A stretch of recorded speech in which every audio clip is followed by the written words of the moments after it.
আজকে থেকে বহু বছর আগে, আমার কথাটা একটু শুনেন, বহু বছর আগে একটা ধর্মযাজক ছিল খ্রিস্টান। আমাদের ইয়াং জেনারেশনের সমস্যা কি, তারা সামনে একটা কিছু দেখলে দৌড় দিয়ে ওখানে যাওয়ার চেষ্টা করে।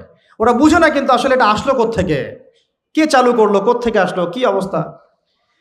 ওটা 270 সাল কি 90 সালের কথা, অনেক আগের কথা। ওখানে একটা সেন্ট বলে এরা, যে সেন্ট মার্টিন আপনারা বলেন, এটাও একটা ধর্মযাজকের নামেই। আপনারা তো অনেকে জানেনও না যে সেন্ট মার্টিন দিবসও আছে। সেন্ট মার্টিনও কিন্তু দিবস আছে, প্রত্যেক ধর্মযাজকের নামে পশ্চিমারা দিবস তৈরি করছে আর কি। সেন্ট মার্টিন দিবস কবে জানেন আপনারা? 11 নভেম্বর। কত তারিখ? 11 নভেম্বর। তা ওটা আবার পালন করতে যায় না, বললাম যে বলতে চাই নাই, তা বলে ফেললাম। তো প্রত্যেক সেন্টের নামে ওরা এরকম করে একটা দিবস বানায়, ওদেরকে স্মরণীয় করে রাখার জন্য। কথা বুঝতে পারছেন? আমরা কি কখন আবু বকর দিবস বানিয়েছি? ওমর দিবস বানিয়েছে? ইসলামে বদর দিবস বলে কিছু আছে, উহুদ দিবস আছে, মক্কা বিজয়ের দিনও কি আমরা বিজয় দিবস পালন করি? ইসলামে আছে ঈদ উল ফিতর, ঈদ উল আজহা। কি আছে? ঈদ উল ফিতর, ঈদ উল আজহা আছে। আমাদের আশুরা আছে, মুহররম আছে, ওখানে ইবাদত আছে। তারপরে আমাদের আরাফার দিনে সওমের ব্যাপার আছে, জিলহজে হজের ব্যাপার আছে, রমাদানের ব্যাপার আছে, এইগুলো আছে। আমরা কি নির্দিষ্ট করে কোনো দিনকে শুভ অশুভ এরকম ফিক্স করি? এই দিনটা শুভ, এই দিনটা অশুভ? নাউজুবিল্লাহ, এগুলো তো শিরক। এগুলো কি? তো ওই সাইন্টের নাম ছিল ভ্যালেন্টাইন। ও নিজে ছিল একজন চরিত্রহীন, ছোট ছোট মেয়েদেরকে ফুসলিয়ে ফাসলিয়ে বিছানায় নিত আর কি, এবং ওটাকে সে বৈধতা দেওয়ার চেষ্টা করত। ওদের জেনারেশন, ওদের প্রজন্ম তো এরকমই। দেখেন না আপনারা পশ্চিমে, ওদের ওখানে, ওদের তো ফ্রি সেক্সের দেশ। কি বলে? ফ্রি সেক্সের দেশ, মানে যে যার সাথে ইচ্ছা সেক্স করতে পারে। এখানে বৈবাহিক সম্পর্ক করে সেক্স করতে হবে জরুরি না। ওখানে যে যা, এটা বাক স্বাধীনতা, ওদের ব্যক্তি স্বাধীনতা। ইচ্ছা হইলো একজন মদ খাইলো, গিয়ে রাত কাটাইলো, কোনো সমস্যা নাই। ইচ্ছা হইলো একটা ছেলের সাথে রাত কাটাইলো, কোনো সমস্যা নাই। নাউজুবিল্লাহ। ইচ্ছা হইলো একটা হিজড়ার সাথে রাত কাটায়, কোনো সমস্যা নাই। ইচ্ছা হইলো, মানে কি বলবো, একটা ছেলে 5টা মেয়ের সাথে একসাথে জেনা করলো, তাও সমস্যা নাই। 5টা ছেলে মিলে একটা মেয়ের সাথে জেনা করলে কোনো সমস্যা নাই। এইগুলো আরো ভিডিও করে করে করে করে ইন্ডাস্ট্রি বানাইছে এরা। ওই ইন্ডাস্ট্রির নাম দিয়েছে পর্ন ইন্ডাস্ট্রি। কি ইন্ডাস্ট্রি? Porn industry. এগুলো যেগুলো অনলাইনে দেখানো হয়, এগুলো কোনোটা বাস্তব না, রিয়েল না, এগুলো শুটিং করা। এগুলো কি জাস্ট যেমন নাটক সিনেমা আপনারা দেখেন শুটিং করা, এগুলো কি বাস্তব? স্ক্রিপ্ট লেখা হয়, 10টা ক্যামেরা থাকে, লাইট ক্যামেরা অ্যাকশন, তারপর শুটিং শুরু হয়। ঠিক পর্ন ইন্ডাস্ট্রিটা এরকম একটা ইন্ডাস্ট্রি, এটা কোনো রিয়েল কিছু না। ওইটা সারা দুনিয়ার মানুষকে এরকম বেহায়াপনা নগ্নতা ছড়িয়ে দিয়ে ইন্টারনেটের মাধ্যমে প্রত্যেকটা দেশে দেশে পুরা দুনিয়া ছড়াই দিল। এই হলো এই সভ্যতা। ওই সভ্যতার এই ছিল সাইন্ট বলা হয়, মানে সেন্ট ধর্মযাজক। জেনা করত, এর বৈধতা দেওয়ার চেষ্টা করত। তো ওই সময় যে রাষ্ট্রপ্রধান ছিল, ওর নাম সম্ভবত ক্ল্যাডিয়াস না কি জানি হবে, আমার মনে নাই, অনেকদিন আগের পড়া। মেবি দ্বিতীয় ক্ল্যাডিয়াস হতে পারে, নামটা ভুলও হতে পারে, দেখে নিয়েন চেক করে। এ আবার ছিল একটু সৎ। এ দেখছে না, এগুলো তো চলবে না, এরকম ধর্মের নাম দিয়ে আপনি মেয়েদের সাথে এরকম করবেন, কি বলে, নষ্টামি করবেন, এগুলো চলবে না। ওকে ধরে জেলখানায় ঢুকাইছে। জেলখানায় ঢুকানোর পরে একজন কারারক্ষী আছে, ওই কারারক্ষীর মেয়ে আবার অন্ধ, আর এ সাইন্ট আবার চিকিৎসকও ছিল, সে আবার ট্রিটমেন্টও করতো, চিকিৎসকও ছিল। তো সে চিকিৎসা করে করে ওই মেয়েটার চোখ কিছুটা ভালো করে দেয়। পরে ওই মেয়ের সাথেও আবার জেনায় লিপ্ত হয়। এরপরে একে ফাঁসি দেওয়া হয়। এরও প্রায় 200 বছর পরে, 400 মনে হয় 90 সাল কি 93 সালের দিকে এসে ওই পরের জেনারেশনের কোনো এক রাজা, ওর নামও ভুলে গেছে, এগুলো মনে রাখতেও চাই না, আসলে মনে রাখার বিষয়ও নয়। সে এসে ওই দিবসটাকে চালু করলো, যে সে একটা খুব বড় মস্ত প্রেমিক ছিল, মহাপুরুষ ছিল, মহাপ্রেমিক ছিল, তাকে স্মরণ করে রাখা উচিত, স্মরণীয় করে রাখা উচিত। ওই সময় থেকে যে 14 ফেব্রুয়ারি ভ্যালেন্টাইন্স ডে চালু হয়েছে। এরপরে ইউরোপের মধ্যে, শোনেন, ইউরোপের মধ্যে কয়েকটা দেশ ছাড়া কেউই এটাকে গ্রহণ করে নাই। ইতালিতে এই ঘটনাটা ঘটছে, স্বয়ং ফ্রান্সও এটা অনেক সময় গ্রহণ করে নাই। ফ্রান্সে 1779 সালের দিকে, 1779 সালের দিকে ফ্রান্স সরকার এটাকে নিষিদ্ধ করছিল। ওরাই মানে নাই, অস্ট্রিয়া হাঙ্গেরি মানে নাই, জার্মানি মানে নাই। এরা বলছে এইসব নষ্টামি আবার দিবস পালন করার কি আছে। ওরা কিন্তু মুসলিম ছিল না, অমুসলিম, তারাই মানে নাই।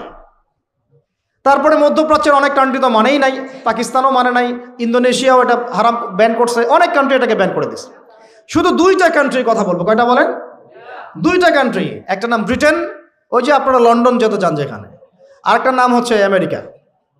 শুধুমাত্র ব্রিটেনই প্রতি বছর প্রায় 100 কোটি পাউন্ড খরচ করে এই দিবসটাকে জিয়ে রাখার জন্য এবং সারা বিশ্বটাকে ছড়ায় দেওয়ার জন্য। আর কত শুনবেন, এগুলো বলতে থাকলে এগুলো নিয়েই রাত পার করা যায়। মূল কথাটা হচ্ছে এটা আসলো পশ্চিমা সভ্যতা থেকে, কিন্তু পশ্চিমা সভ্যতার অনেক বড় বড় রাষ্ট্রটা গ্রহণ করে নাই, গ্রহণ করে নিয়েছে তোমরা যুবক ছেলেরা, যুবতী মেয়েরা গ্রহণ করলা, তোমরা যারা মুসলিম কান্ট্রির ছেলে মেয়েরা গ্রহণ করলা, তোমরা যারা আল্লাহ তোমাদেরকে মুসলিম পরিবারে জন্ম নেওয়ার তৌফিক দিয়েছিলেন গ্রহণ করলো কারা? যারা উম্মতে মুহাম্মাদি বলে দাবি করে। চিন্তা করা যায়। আর বাংলাদেশে সুবহানাল্লাহ, বাংলাদেশে এটা কিন্তু ছিল না। 1993 সালের আগ পর্যন্ত এটা ছিল না। কত সাল বলেন? 1993 সালের আগ পর্যন্ত বাংলাদেশে এটা চালু হয় নাই। আপনারা হিস্ট্রি ঘাটেন, পড়েন যে কবে থেকে এটা শুরু হলো। 1993 সালে ওই সময় একটা পত্রিকা ছিল, সম্ভবত তার নাম জয় জয় দিন, নাম শুনছেন? ওর একটা সম্পাদক ছিল, তার নাম হচ্ছে শফিক রহমান। কি রহমান? অনলাইনে ঘাটেন, দেখেন পাবেন। এ লন্ডনে থাকতো, ওখানে পড়াশোনা করছে, ওখানকার কৃষ্টি কালচার শিখে এসে 1993 সালে প্রথম বাংলাদেশের মাটিতে এইভাবে ঢাকঢোল পিটায় এই বিশ্ব ভালোবাসা দিবস চালু করা হলো, যার মধ্য দিয়ে এই কাজগুলো এখন হচ্ছে। কত সালে? 1993। এই যে ইয়াং জেনারেশন কেউই জানে না, এগুলা ছুটতেছে, একটার পিছনে ছুটতেছে। আমাদের ইয়াংদের মূল প্রবলেম এটা, একটা সামনে কিছু দেখলেই দৌড় দেওয়া শুরু করো, আর দাঁড়াও রে ভাই, দেখো এটা কার, কোত্থেকে আসছে, এর সাথে আমাদের কোনো সম্পর্ক আছে কিনা, এটা আমাদের সংস্কৃতি কিনা, এটা করলে আল্লাহ আবার আমাকে ধরবে কিনা, রাসূল আবার আমার উপর রাগ হবে কিনা কিয়ামতের মাঠে, আমার আমল নামে আবার গোনা জমাবে কিনা, এগুলো হিসাব আমি কেমন করে দিব, এই চিন্তা করতে হবে না? তুমি তো ভাই মুসলিম পরিবারের যুবক, মুসলিম পরিবারের যুবতী, তোমাদের দ্বারা তো এটা আশা করা যায় না। অন্যরা করুক, সেটা না হয় আলাদা বিষয়, আমরা ওগুলো দেখতেও চাই না কে কি করে। 1993-তে এটা বাংলাদেশে আসে, আবার বাংলাদেশে আবার ডাবল জাহেলিয়াত আসছে। কিরকম? যেটা আবার অন্য কান্ট্রিতে আসে নাই। বাংলাদেশে এই দিনে আবার আরো একটা দিবস একসাথে, ওটার নাম পহেলা ফাল্গুন। কি নাম বলেন? এই দুইটা মিলে এখন উদযাপন হবে কালকে থেকে। তো এই উদযাপন করতে আপনাদের সাগর পারে সব ভিড় জমায় ফেলছে, হোটেল সব বুকড, 3 গুণ 4 গুণ ভাড়া। মাশাআল্লাহ, আপনারাও তো যারা হোটেল মালিক আছেন এই সুযোগ লুফে নিচ্ছেন। হ্যাঁ, ব্যবসা বেশি হবে, তারপরে খাওয়া দাওয়ার হোটেলের প্রাইস বেশি হবে। শোনেন, একটা হারামকে কেন্দ্র করে যা কিছু অর্জন করবেন সব হারাম। একটা হারামকে কেন্দ্র করে যা কিছু অর্জন করবেন আপনি, সবই হারাম। বরং এখন আপনার বলা উচিত ছিল, ইমানদার হলে, আমার হোটেল আজকে বন্ধ, আমি এই দিবস উপলক্ষে ভাড়া দিই না। সাগরের সামনে তারা এগুলো করতেছে, সাগরের এক একটা ঢেউ এটা সাক্ষী থাকতেছে। এই সাগরের এক একটা ঢেউ, যে ঢেউ আল্লাহর হুকুমে আসে, আল্লাহর হুকুমে চলে। আপনি ইমানদার মানুষ, আল্লাহর বান্দা, আল্লাহর মুমিন বান্দা, আপনার জন্য আল্লাহ সাগরের তলদেশে অসংখ্য নিয়ামত রিজিক দিয়ে দিয়েছেন, আমাদের জন্য দিয়েছেন, ওকে আমাদের অনুগত করে দিয়েছেন। দাঁড়ান আপনি তার সামনে, ও বিনয়ের সাথে আপনার পা ধুয়ে দিবে। সাগর বিনয়ের সাথে আপনার কি করবে? পা ধুয়ে দিবে। আর এই সাগরকে আল্লাহ যদি কোনোদিন বলেন এইখানে এরকম এই অশ্লীলতা হয়েছে, বেহায়াপনা হয়েছে, জেনা হয়েছে, ব্যভিচার হয়েছে, সমকামিতা হয়েছে, এই সাগর তুমি এই সমস্ত এলাকাবাসীকে ধ্বংস করে দাও, কি করবেন সেদিন? ঠেকাতে পারবেন? আমি কারোকে সন্তুষ্ট করার জন্য কথা বলছি না, আর কারো অসন্তুষ্টির পরও আমি করছি না।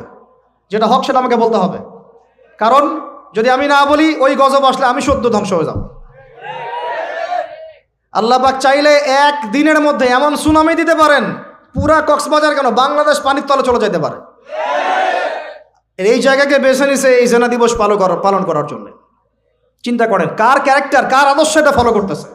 আল্লাহ পাক কোরআনে বলেছেন, লাকাদ কানা লাকুম ফি রাসূলিল্লাহি উসওয়াতুন হাসানা, তোমাদের মধ্যে আল্লাহর নবী মুহাম্মদ সাল্লাল্লাহু আলাইহি ওয়াসাল্লামের মধ্যেই আছে সর্বোত্তম আদর্শ। আর এই দিবস পালনের মধ্য দিয়ে আপনারা ওই সেন্ট ভ্যালেন্টাইন্স ওর আদর্শ ফলো করতেছেন। বলি নাউজুবিল্লাহ। হাদিসে নবীজি বলছেন, আল মারউ মা'a মান আহাব, যে যাকে ভালোবাসবে। অন্য হাদিসে আসছে যে কম যার সাদৃশ্য অনুসরণ করবে তার সাথেই তার হাসর হবে। তাহলে আপনারা তার সাথে হাসরের প্রিপারেশন নিতে থাকেন। কার সাথে হাসর করতে চান? চিন্তা করা যায়। আনাস রাদিয়াল্লাহু আনহু বলতেন যে আমি আল্লাহর নবীকে ভালোবাসি, আমি আবু বকরকে ভালোবাসি, আমি ওমরকে ভালোবাসি রাদিয়াল্লাহু আনহুম আজমাইন, যদিও আমার আমল